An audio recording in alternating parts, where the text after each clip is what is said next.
Quick met up with Beingbei and Hobby. Binili sa akin, nandito siya sa Hong kaya ay pinuntahan natin. Nagstay pala sila sa Hopewell Hotel. Ayan, pinuntahan ko, tinanap ko, basta sabi niya Hopewell Hotel lang daw. Ay, malapit lang naman, kilala dito sa Hong Kong. Pinuntahan na natin, tara. Ayan, syempre, nag-tour muna ang palangga. Welcome to Hopewell Hinanap ko, Mall. Diyan, ganda pala ng mall. Dito ko ngayon sa Hopewell Mall. Mag-check-in sa Hopewell Hotel. Ayan, pasok tayo dyan. Oh. Sa Hopewell main lobby.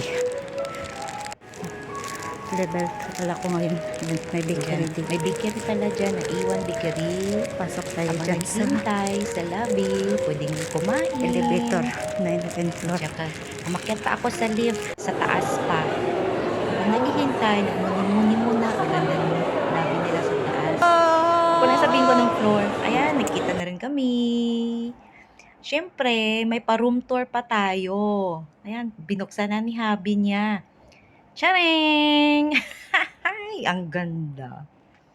Siyempre, mamahalin yan, di ba? Kaya pinuntahan na natin. Yan, makita ang view ng The Peak. Ayan, The Peak. At saka, Colon area. Ayan.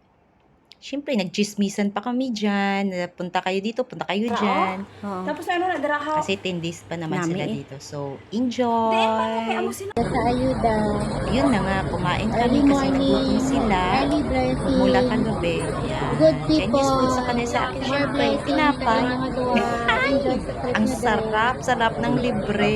Siyempre, mababait tayo di ba? Be kind guys, be Thank kind. you. Thank you so much. Thank you. And enjoy.